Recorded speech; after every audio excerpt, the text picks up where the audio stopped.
Good afternoon and welcome to the Library of Congress. I'm John Cole. I'm the director of the Center for the Book in the Library of Congress, and we're pleased to have you here for the next part of our Books and Beyond author series.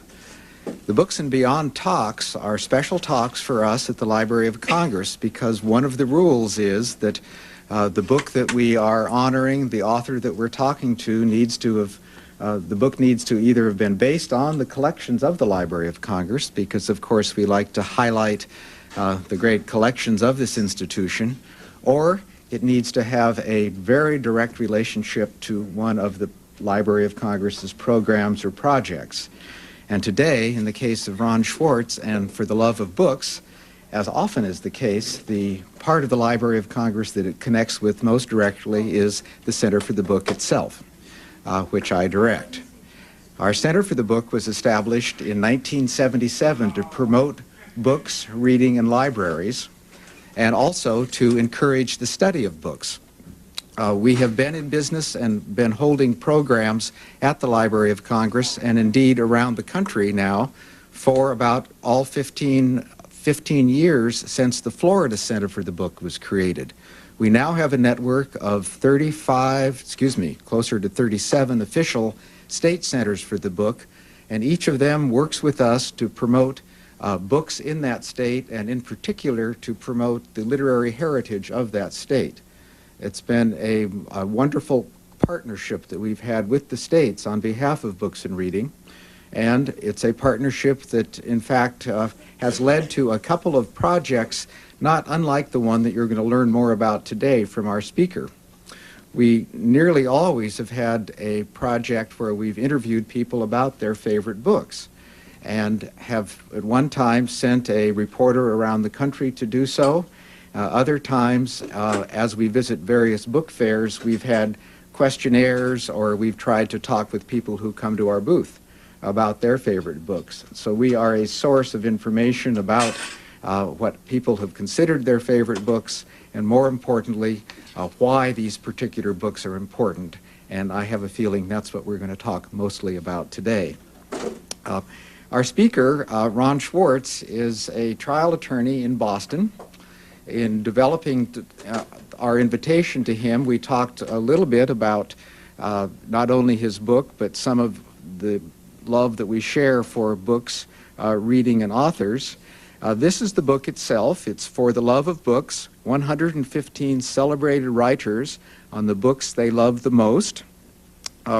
Ron explains in his introduction how he undertook the project, which he will tell us about. And one of the things that impressed me was that he became an archivist in doing so. He must be a very persistent person, because he explains that the development of this book required approximately 3,600 letters, faxes, and emails between himself and various writers. Ron is a former editor of the University of Chicago Law Review. He's edited 3 books of quotations, has written essays for the Wall Street Journal, The Nation, and the Los Angeles Times. It's a great pleasure to have him here today. I had one other comment to him about some of the authors that are included in his books. A number of them have had special relationships with the Library of Congress, and I've had fun going through the 115 authors and seeing how many of them had been at the Library of Congress or had this relationship. It turned out a number of them were our former poet laureates. And here's the list of names I came up with of special relationships with LC. Rita Dove, who was a poet laureate, Doris Grumbach, Anthony Hecht, Maxine Kumin, W.S. Merwin, Mark Strand, a string of poets here, William Styron, who's been a speaker here for the Center for the Book, Richard Wilbur, another poet, and our friend Herman Wouk, who is not only very much with us, but still producing books and still asking me when the book that we're doing with Herman is going to be out, because he's written it into his resume, and he is very disappointed that he has to keep changing the date, postponing it, because we haven't been quite as fast as Herman would like in producing the book. To talk about authors and their love of reading and their favorite books, it's my pleasure to introduce Ron Schwartz. Ron?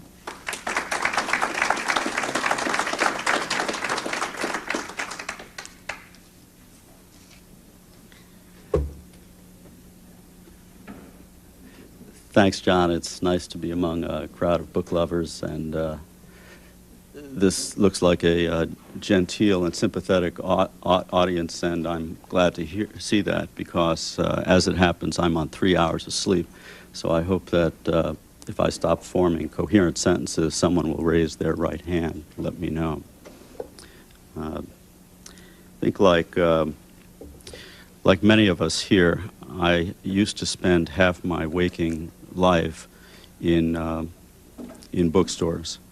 And at some point, when the existential crisis kicked in about 2 years ago, I went full circle and decided to do something more meaningful than buying a Porsche or pursuing women half my age and the like.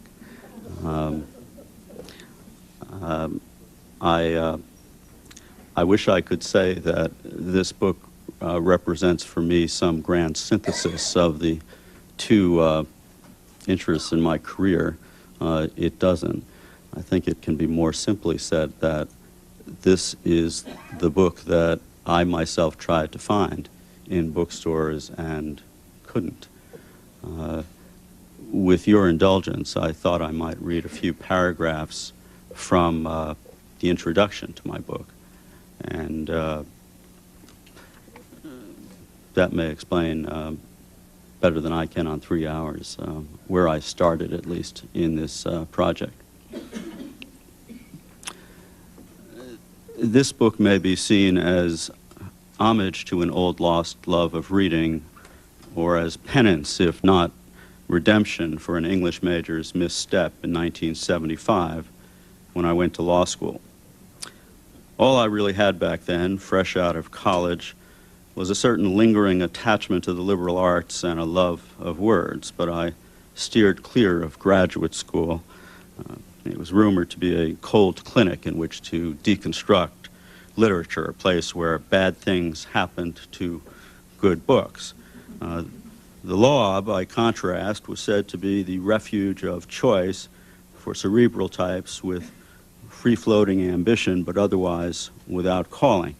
So off I went, a 20-year-old dilettante, acting on faith that law school could somehow offer an advanced education for the generalist. I imagined that somehow I could end up reading books for fun and profit en route to becoming a man of letters. I was disabused at once by the faintly Edwardian legal scholar who announced, "Up to this point, you have read books about the big questions. You will now read books about the little questions." All too soon, I found myself immersed in 4-pound text with no cover designs, no dust jackets, big books with little questions, all laid out on thousands of translucent pages that highlighter pens would bleed through, confusing the issues on both sides. Books with leatherette covers and rapturous titles like Cases and Materials on Pleading and Procedure. To me, they were books only in the sense that matchbooks were, or phone books, or home appliance manuals by underpaid translators, not the kind of multicolored books that lit up the world's dark corners, that arrived like a new romance with no hint that the acid pulp would one day self-destruct. All at once, books from what was quaintly called the humanities were purged, irrelevant to the discussion. The message was clear. Real books were something you put away like toys in order to grow up, get over it, to get with the program. Having had my fill of little questions, I stumbled out of law school, degree in hand, and went to work part-time for a large Boston firm. I split my life down the middle, 3 days of practice, making noises like a lawyer, 4 days to fall back on the simple pleasures of books. I became, in fact, a born-again reader, just what I needed after 3 years in exile, reading the spiritual equivalent of cardboard. I grazed at a smorgasbord of books, scattered, unguided, willfully indiscriminate reading, fiction, history, memoirs, essays, philosophies, and books about the art of writing itself, books that helped, as books do, to place the world in relief, to make it more compelling in print than in the flesh, to make it more coherent, or at least render the incoherence more intelligible. Books that, as Joseph Conrad said, most of all resemble us in their precarious hold on life. Here, in fact, was the generalist's advanced education, and all of it did indeed seem to me relevant to the discussion. Bookstores were, of course, my weakness and ultimately my way back. As solace from an otherwise law-benumbed life, I was soothed by the symmetry of aisles and sections, mesmerized by the vast compression of facts, ideas, lives, epics, travels, and regions of the heart, books of imperishable charm, of bracing and painful insights, endless realignments of 26 letters, all contained in one impossibly small and dense place, a paradoxical mix of tranquility and sheer explosive potential, as if a bookstore can be said to breach some law of physics or create a new one all its own, like a nuclear bomb with good intentions. Reading for me had become fun again, but no mere parlor game. I would read as readers do to tame the unfamiliar or see the familiar through new and enlightened prisms to see how different or eerily familiar another person's interior life could be from my own. But reading, of course, could be all-consuming, and however enriching the passion, books tempted me to imagine that they could insulate me from the world even as they drove me further into it, so that the love of books, like love in general, has perils as well as rewards, as it did for the addict featured in a Los Angeles Times news brief under the caption, "Man Almost Killed by Love of Books."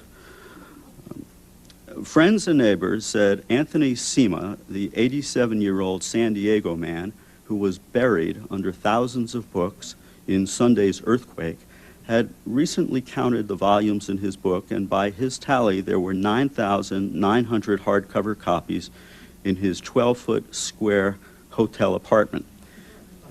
Fire department spokesman Larry Stewart said it took firefighters about 20 minutes just to locate Sima's foot, and another 20 minutes to get him out. I wondered if this reader was oblivious to the world in the grip of dementia, or if, for all we knew, was so riveted by one last chapter that he simply could not put the book down. Whenever I managed to put my own books down, I wondered about the writers themselves, wanted, like Holden Caulfield, to call them up. Writing, after all, seemed to me the most important thing one could do, crawling between heaven and earth for a lifetime, even if I could not say why. Even if, having read the entire set of Paris Review interviews, I still could not really say what writers did or why they did it, or how their words came together or pulled apart or crumbled in their hands in the course of infinite reshaping. And given the natural kinship between reading and writing, I always found myself asking, and who better to ask as one asks the chefs where they dine out on nights off, what the writers themselves read, what sparked and fueled their own intimate engagement with books, and how exactly books nourish them. I should make clear, if it isn't apparent enough in the book, that I was not looking for dry, detached scholarly analysis of books that these writers loved or appreciated for whatever reason. I was really looking for more personal reflections, even intimate reflections about why certain books flowed, as one of the contributors, D.M. Thomas, said, flowed in their bloodstream. And so, as I write, I set out to pursue this curiosity by producing exactly the book I couldn't find in bookstores, a project to consist of individual commentaries, original, previously unpublished, by a select group of 100 or so of the finest living writers, all of them writers of national, if not international stature. The ground rules were simple and few. Identify those 3 to 6 books that have in some way influenced or affected you most deeply, spoken to you the loudest, and explain why in personal terms. All books, whether great books or not so great books, books of any kind, genre, period, are fair game. And under these rules, I allowed each writer to participate either by telephone interview or by writing. As it turned out, about a third took part by interview, all taped and now enshrined in my own personal archive.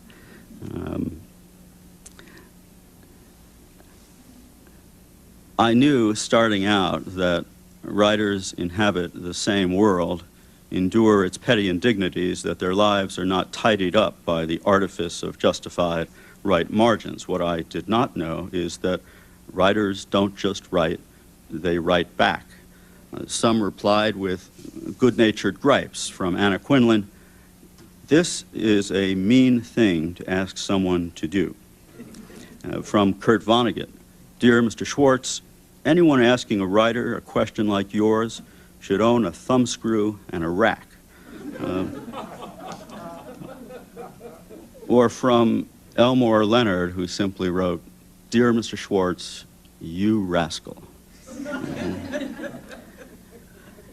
And then there was James McBride, of course, the author of The Color of Water, who wrote, "Dear Ronald, if the literary world, or if anyone else in the world for that matter, feels I'm smart enough to offer my 2 cents about anything, we're all in deep doo-doo, but what the heck, count me in." There are endless war stories behind the scenes of my doing this book. Many cannot be told lest I embarrass or in some cases even slander them. But perhaps I could just read a couple subject to any questions or personal attacks that might be launched so far from the audience. There was Neil Simon, who wrote, "Dear Mr. Schwartz, in all the years I've been writing, I've never come up against the logjam I now find myself in. I'm in rehearsal with a new play and simultaneously doing a new movie and another film script, owed to another company, now waiting. I will never do that again, which is why I must regretfully decline your offer most sincerely." The consummate gentleman who took the trouble to reply at all, handwritten in eggshell blue stationery, ended up taking part despite everything. I was astonished personally that here is a playwright famous for, among other things, his prolificness, and he not only took the trouble to write, he took the trouble to exchange half a dozen letters with me during what he characterized, I'm sure honestly, as the crisis of his professional career. I was very impressed. Some correspondents were just this side of surly, like the Nobel Prize winner who wrote, "Dear Mr. Schwartz, let me say immediately that I am now 80+ years of age, and also I am the survivor of a near mortal attack of viruses, that I'm fully occupied, and that while I applaud your enterprise, I'm unable to accept an obligation of the sort you propose to lay on me. But now that I understand what you're up again, what you're up to, I shall try to find time. Then there were those who, and there were a number of these, who declined, redeclined, and then acceded, and then declined again, and finally succumbed, as reflected in the sequential responses, for example, of one author over the course of 9 months. His first response was, "Dear Mr. Schwartz, sorry, can't do it." I wrote back. He wrote, "You're very kind, but sorry, still can't do it." Then, "You win, but you'll have to remind me again what you want." And I did. He wrote back, "You will hate this letter, and probably me as well, but it can't be helped. I'm pulling out.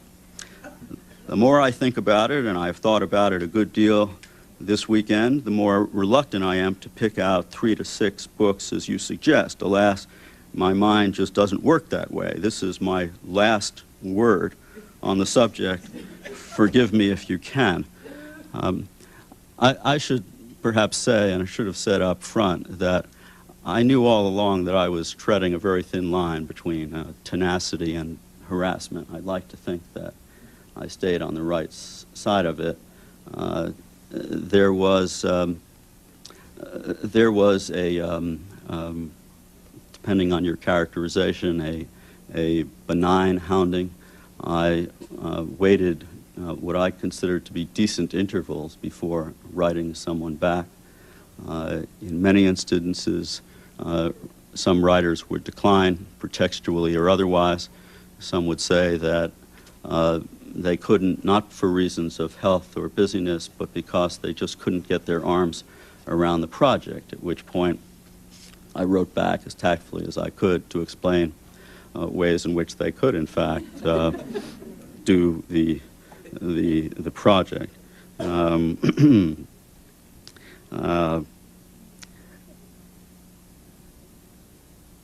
Finally, when I wrote back to this last author, he said, "Dear Mr. Schwartz, I give up. It's enclosed." Some were poignant, as with the late Sir Isaiah Berlin, who I'm sure many of you know is considered one of the great philosophers of the 20th century, and he wrote to me just weeks before his death, "Dear Mr. Schwartz, thank you for your letter of 26 June. I wish I could fulfill your request, but I'm too old to remember now what books had the profoundest influence on me, and I think that if I were to attempt your questions, I would be deeply dissatisfied with the answer and wonder whether I had gotten it right, and generally feel anxiety, which at my age is highly undesirable. Not that it's desirable at any age, so please forgive me."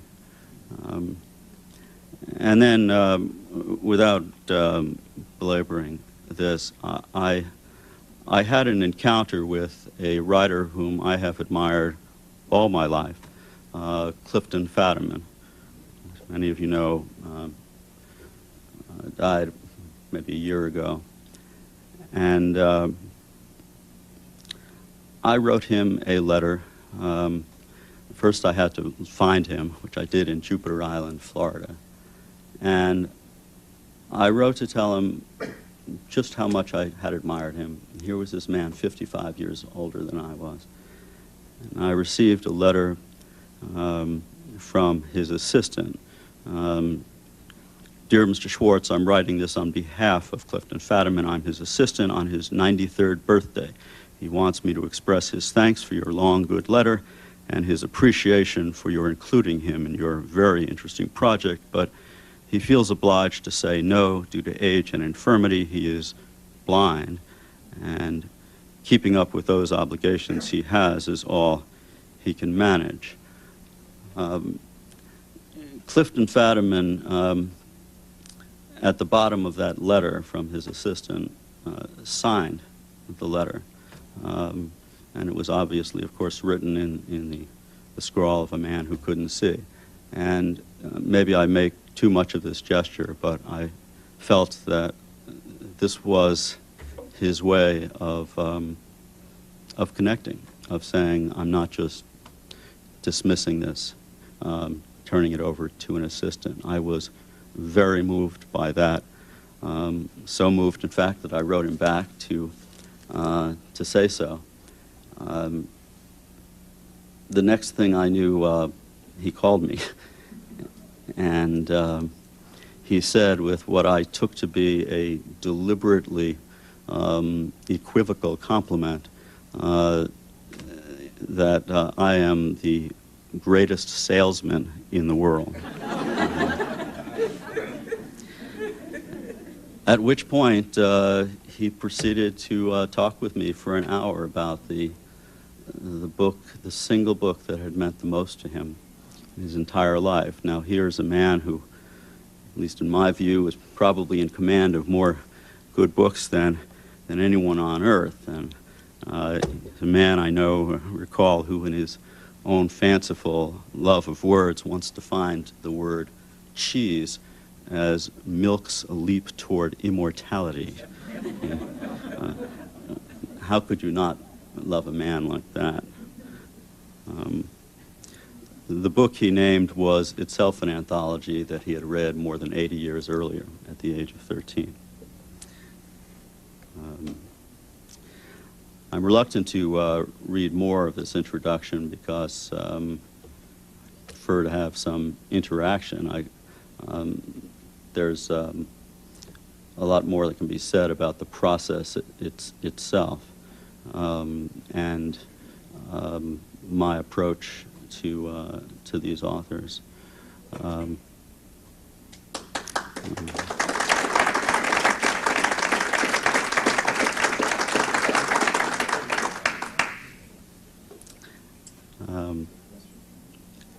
Yes. I was wondering how you did persuade them. What did you say in the beginning that made some agree?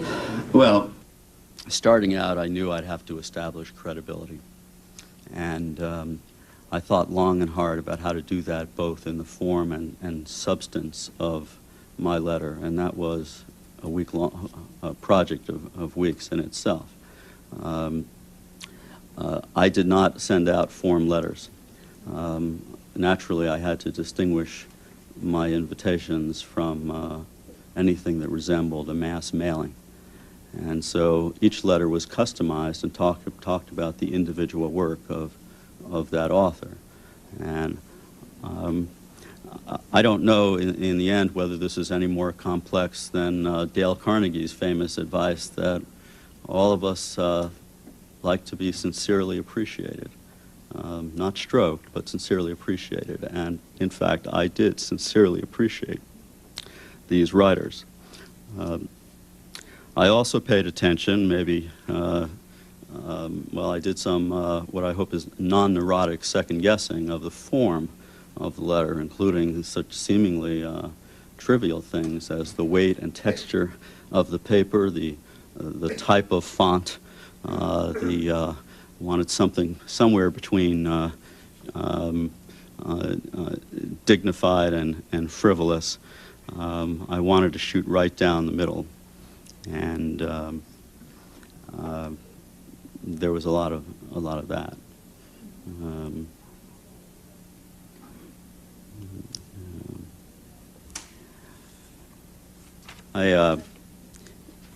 If I may just read a few more lines that may be somewhat in line with the question.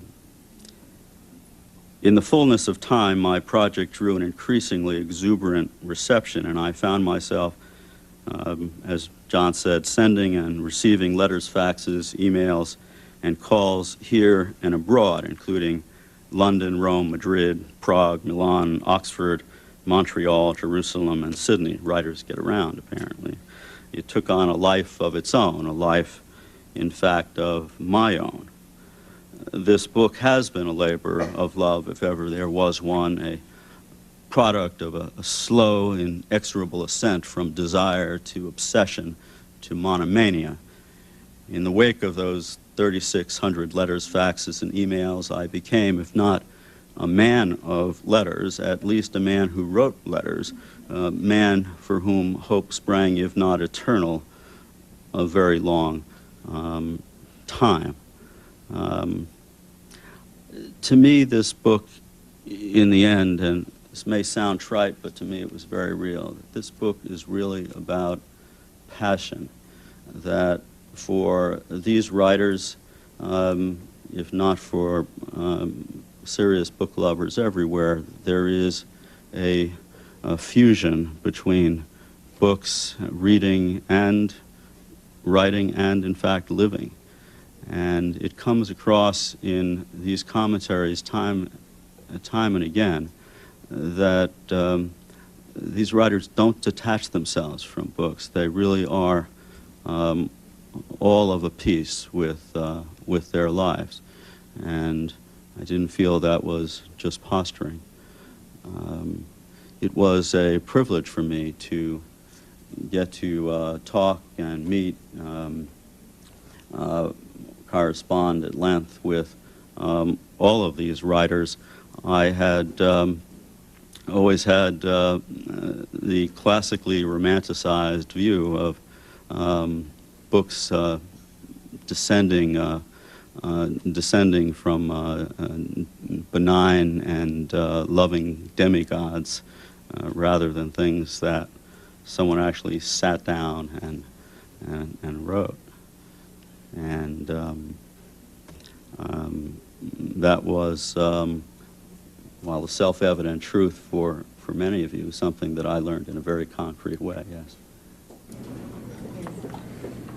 You've referred to email and 3,600 letters and handwritten and so forth. Could you comment on the degree to which your interaction with these folks was electronic, or any sense of whether they prefer to express themselves by hand?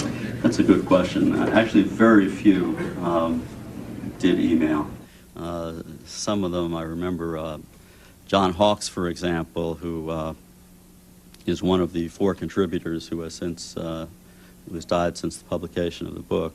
In his commentary, he said that a word processor is something that he is very proud to admit he does not have, and will never. Cynthia Ozick made clear that she did not have a fax, that she didn't have anything except mail, and that's the way to communicate with her. And I think maybe this all goes back to the affection that so many writers have for black marks on white paper, and what we've all heard about virtual reading and the precarious existence of disappearing electronic data. On that was, which font did you choose?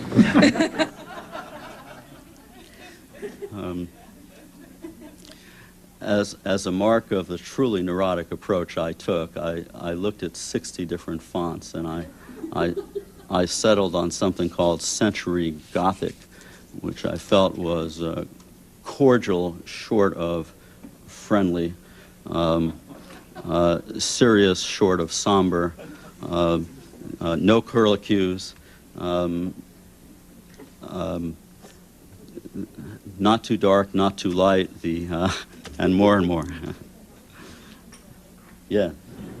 Perhaps it's in the book, but have you tried to address the question of 3 to 6 books that are I have, and I guess turnabout is fair play. As with many of these writers, I had a hard time narrowing them down. One book I fell in love with after college was Slouching Toward Bethlehem, Joan Didion's collection of essays. Another is Joseph Conrad's Lord Jim. Another is the collected essays of George Orwell. Very few of the books, actually, that I would name were cited by these authors. I'm not sure what that means. In the very last line of my introduction, I say, and this may be skirting your question altogether,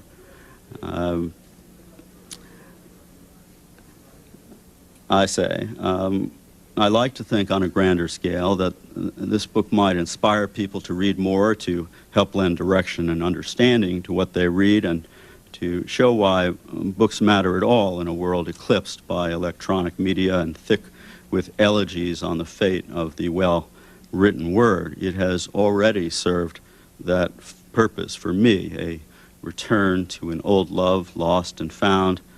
And if anyone cares to turn the tables, as you just did, sir, and ask me to name my own favorite book, the one in which I've invested the most time, joy, sweat equity, and communal pride, I would have to say, with humility and gratitude for the musings of an extraordinary roster of writers, it is this one.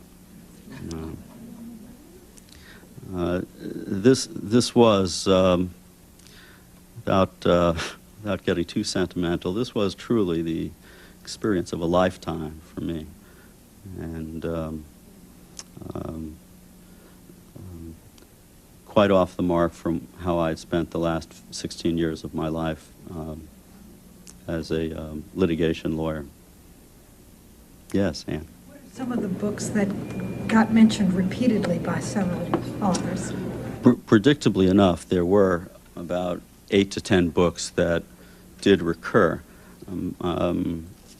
such as the Brothers Karamazov, the King James Bible, Anna Karenina, and several others. But what really surprised me is that apart from those 8 or 10 books, most of the books cited by most of the participants involved books far less known, in many cases obscure, and altogether there were more than 600 titles beyond the familiar 8, 10, 15 classics. And that is another thing that I found fascinating about the book. And there were actually many surprises. Elizabeth McCracken, for example, the author of Giant's House, named the Guinness Book of World Records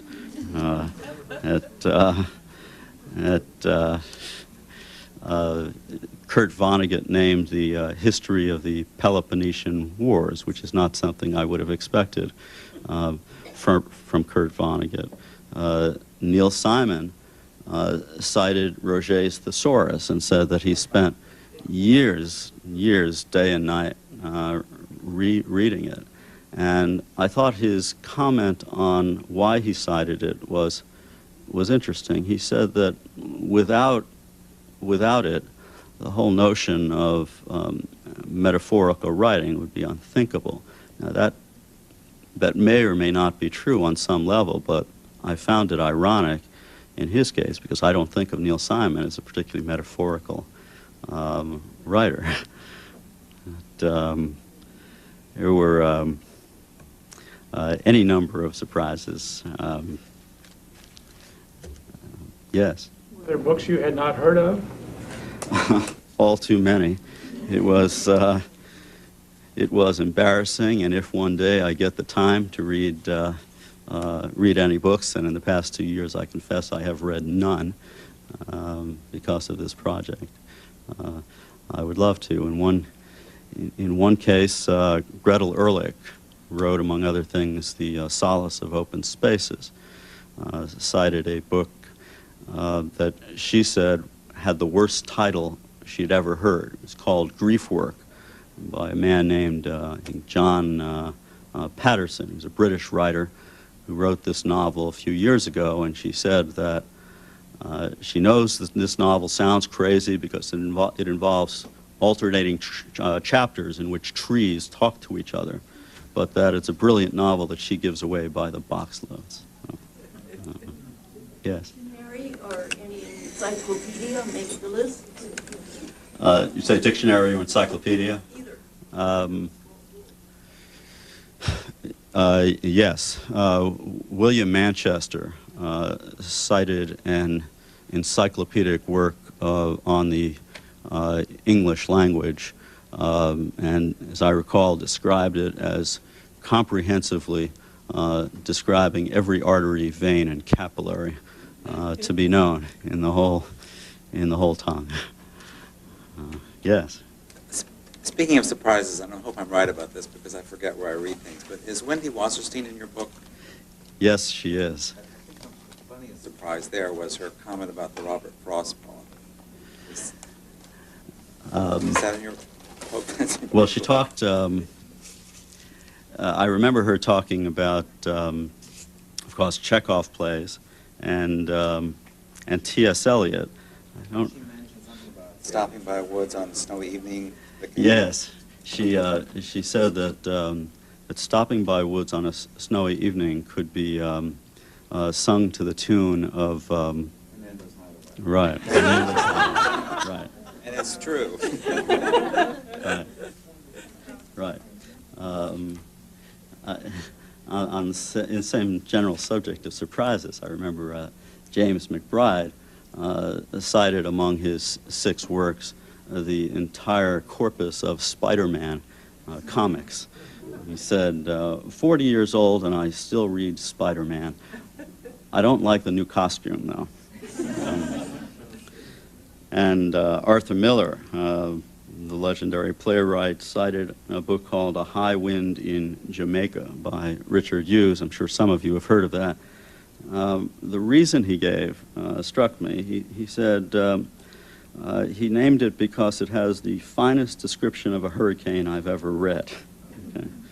And Sharon Olds, who won the National Book Critics Circle Award for Poetry, cited Peyton Place.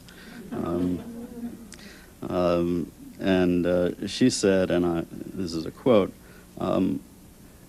what firsts that the printed word could cause something like a liquid flame made of apricot nectar to shoot right up the center of the body.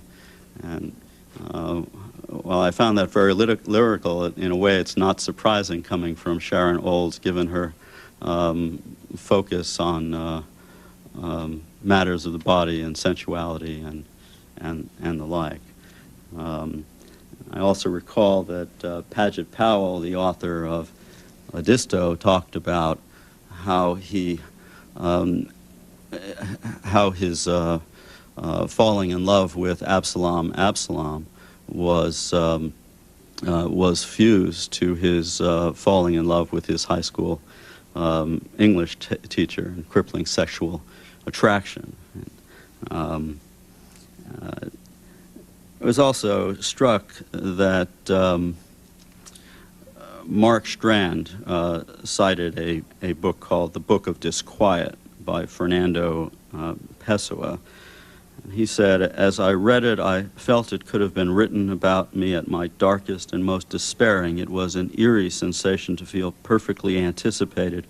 My existence had already been accounted for. I felt superfluous.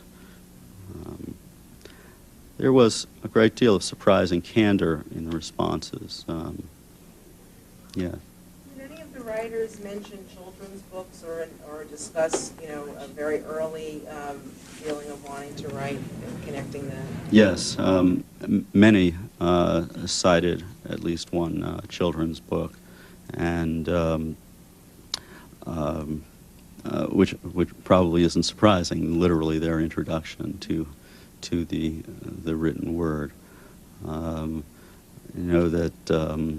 Well, again, not to pursue the theme of sexuality, D.M. Thomas talked about a book about an adventure story involving 2 mountain peaks, snow-capped, and said that since he was not breastfed, that this was literally his introduction to sex. Yes. Did any of them name other writers who were in the book?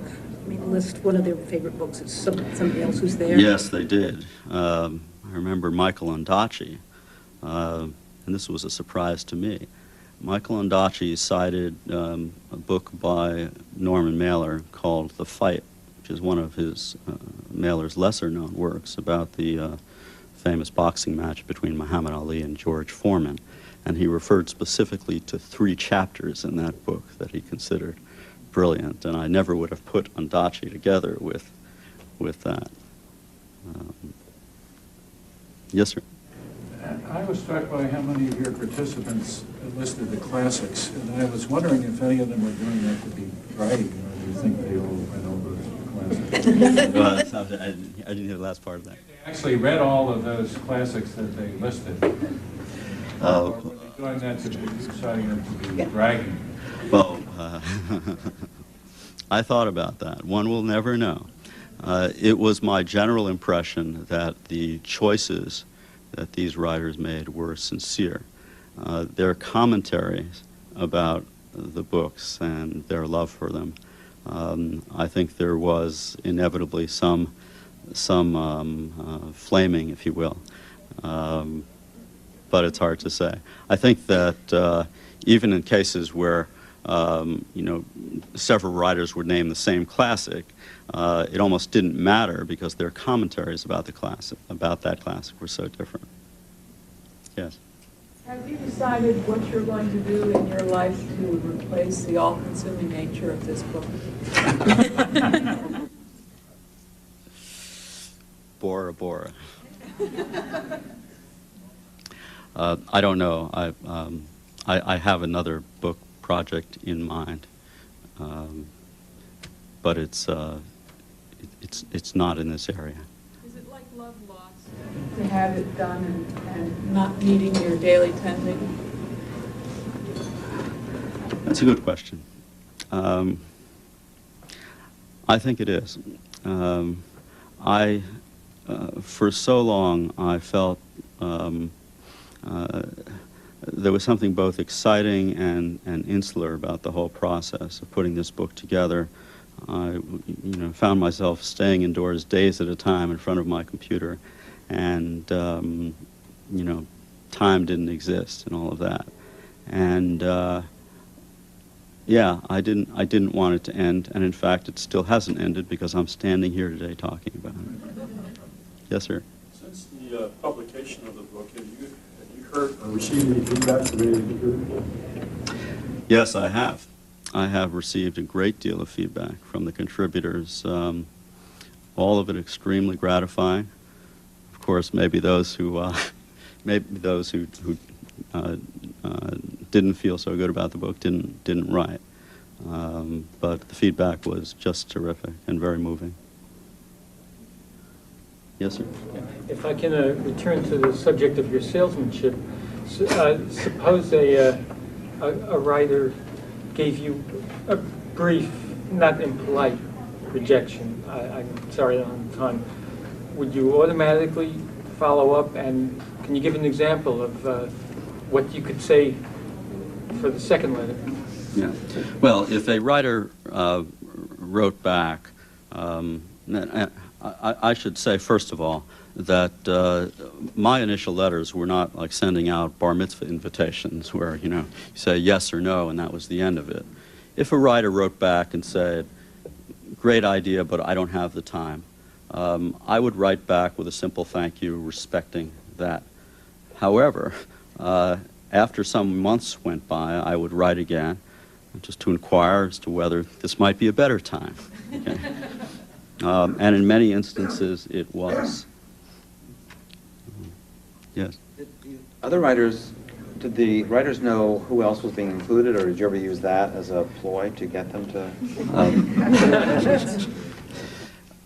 Without accepting the characterization, yes, I did. Once I had, no, that's all right. Once I had a stable, and maybe that's the wrong word, of writers, I would naturally and non-cynically use that to parlay other writers, to say, in effect, look, this is a party worth coming to, and you would be in good company. This is not a frivolous venture. And I think that helped a lot. And in some instances, writers who had already signed on would write to me and put me in touch with another distinguished writer whom I could not otherwise have gotten. For example, John Hawkes got me Robert Coover, and number of examples like that. In one case, a British writer whom I should not identify by name wrote me a long letter suggesting that I invite a certain female poet of prominence, and what he declined to mention was that that poet was his wife. Yes, sir. Were you able early on to drop the name of the center of the book? I mean, I don't know when you began your connection with the center. It was after the book, Jack. It was after the book, and so no, I didn't. But in the service of a good cause, I ruthlessly dropped names wherever I could. Yes, sir. Our current poet laureate, Robert Pinsky, has often expressed a fascination with the dictionary. I'm curious if you spoke with him, and he's written a poem, a very clever new poem where he's used the first letter of the alphabet. Have you heard of this? Well, I did actually see an interview with Bill Moyers recently, about his reading. And he had expressed interest in the project, but as I'm sure you know, Robert Pinsky is gallivanting around the country, if not the world, and in the end, he could not take part. Sir. What sort of support, financial or other encouragement, did you get either at the outset or along the way, from a publisher or from any institution or professional? Well, I certainly got moral support from the writers themselves. The financial support didn't come until I sent a proposal around to publishers and was offered royalties, advances rather. I decided not to send out proposals, however, until a certain critical mass had been reached so that I could actually attach sample commentaries rather than just presenting a wish list to them. Yes, sir. Did you include all the authors who responded via naming actual books? Did I include all of them? I included almost all of them. In a couple of instances, I essentially said that I could not include them. In one case, was a prominent historian who I don't think he really understood the assignment, and he presented more of a thesis, an argument, and we went back and forth a few times. I paid him an honorarium as a token of good faith, but in the end, I declined. Yes, ma'am.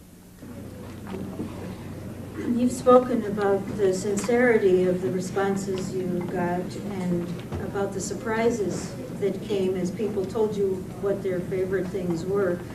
Once you looked at what someone had submitted in the aggregate, though, could you say, yes, I can see this in this person's personality, writing, whatever? Yes, I'm pausing because I'm scanning 115 writers, but one that comes to mind is Robert Bly, who went to great lengths to compare the poetry of William Blake to Robert McNamara in the Vietnam War, and that seemed to me both an esoteric argument, but right in line with my perception of Robert Bly.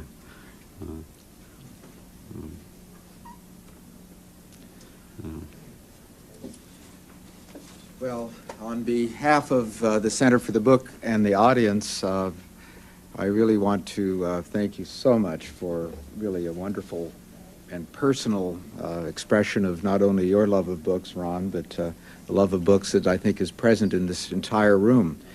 You've shared something with us that's special, and I think that the people here not only know it's special, but are part of it as well, and it's been a privilege to be here.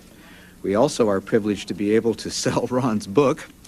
If you would like copies, and he has agreed to do some autographing, and we will adjourn this presentation for some more book-loving activity. But please join me in thanking Ron Schwartz so much for a wonderful, wonderful job.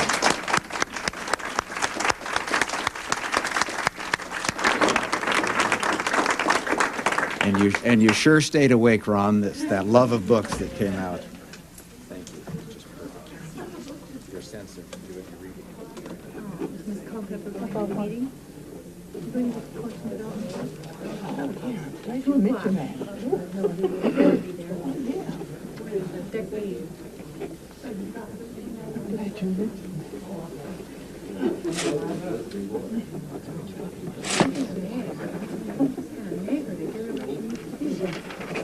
He's an avid reader too. He's still in a book club. Well, I hope he enjoys it. One thing I want to ask you too is about the split in the books that were cited by the authors in terms of American and foreign. Where most of, I noticed that 2 of the top 10 were Anna Karenina and the brothers Karamazov, and I wondered how that broke out in terms of. The majority of books were certainly written in English originally. A fair number were in translation. Pete Hamill, for example, referred to a Portuguese writer, and as did others. Right. And, this is my son, who's a sophomore at the University of Pennsylvania, and this is his father. But they're all very avid readers. So. Terrific. And his name is? R-E-A-D. Okay, Mortimer. And his father's list. Okay. Would you like me to write it just that way? However you want, right? Okay. So it's going to be a Christmas present. And they enjoy talking books. Okay. Well, that's when we be sure to let you have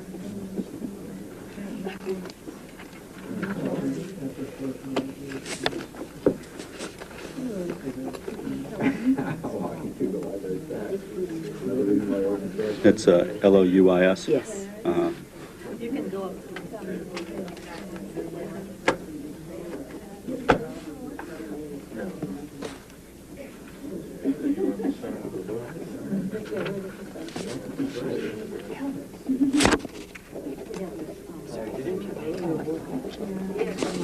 Yes. Is that already, now you've been through the list once, I mean the line, right? Okay. I think I got that That's right. wonderful. 3 hours of sleep, I need to be careful. Listen, no one would have known you were I knew. nervous because you were very poised and poetic. This is another son of mine who's Mortimer, M-O-R-T-I-M-E-R, who is at 32. He's a pilot, but I always say he's a Renaissance person who really loves reading and very Catholic interest.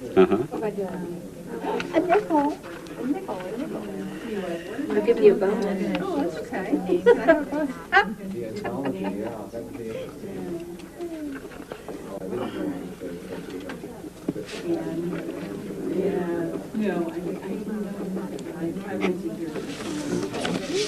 One last one. Sure. She's also a writer herself. That's Anne. Hallstein. E-I-N. You are so organized, Myra. No, I didn't want to keep you waiting any more than I had to. But I did see the trick of the source of her paper. She needs a piece of paper she pulls out of her copy. That was so clever. Well, I was on the run. I was racing, and I said, oh, I better grab a couple pieces So of paper. clever, because it's always a place you're going to have a newspaper. That's right. Instead of looking for a tablet. Thanks again. It was just delightful. Thank you I very thoroughly much. enjoyed it. I'm glad. Thank you very wait much to for read it. coming. Thank you. Thank you for your entire family's support. Take care. Hi. Like you to sign it? Or? Yeah. Signing is fine.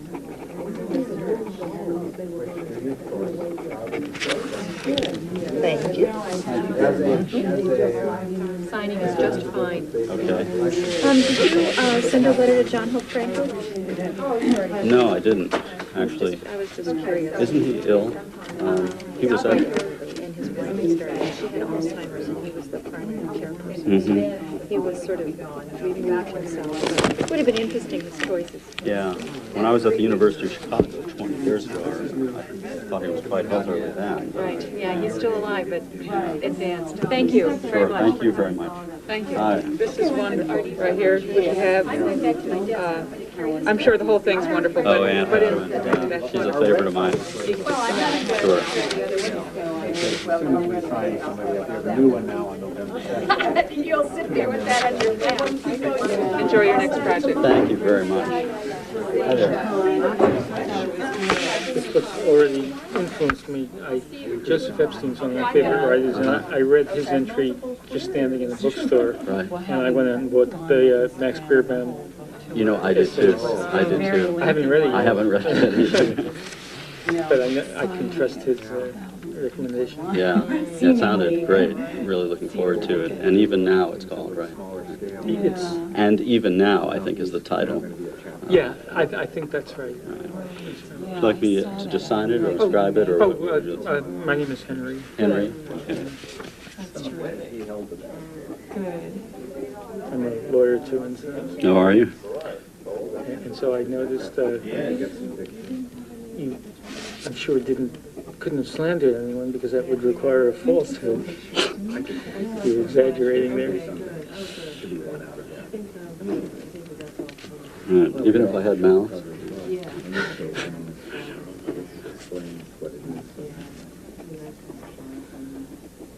Well, I hope mine came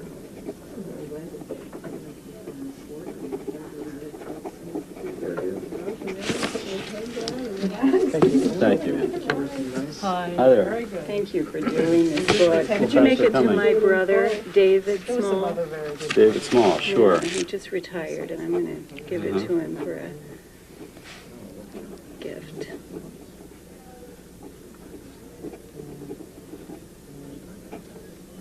No, I will probably lose sleep tonight reading it before I send it.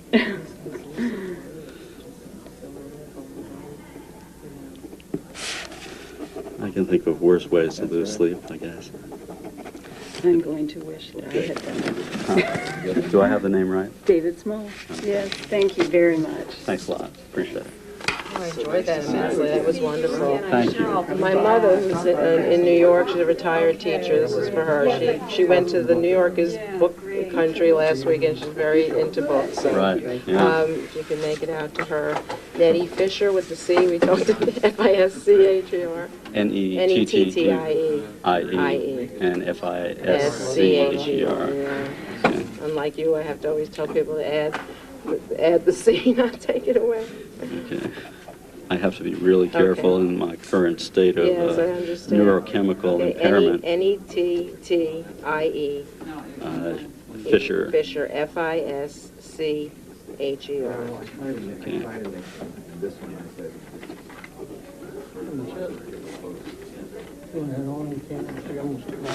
She'll be thrilled. And I'm going to read it first before I give it to her. No, isn't that nice? Well, thank you very much. Okay, you're welcome. Thanks for rescuing me with some questions. Oh, it was wonderful. Thank you very much. Thank you.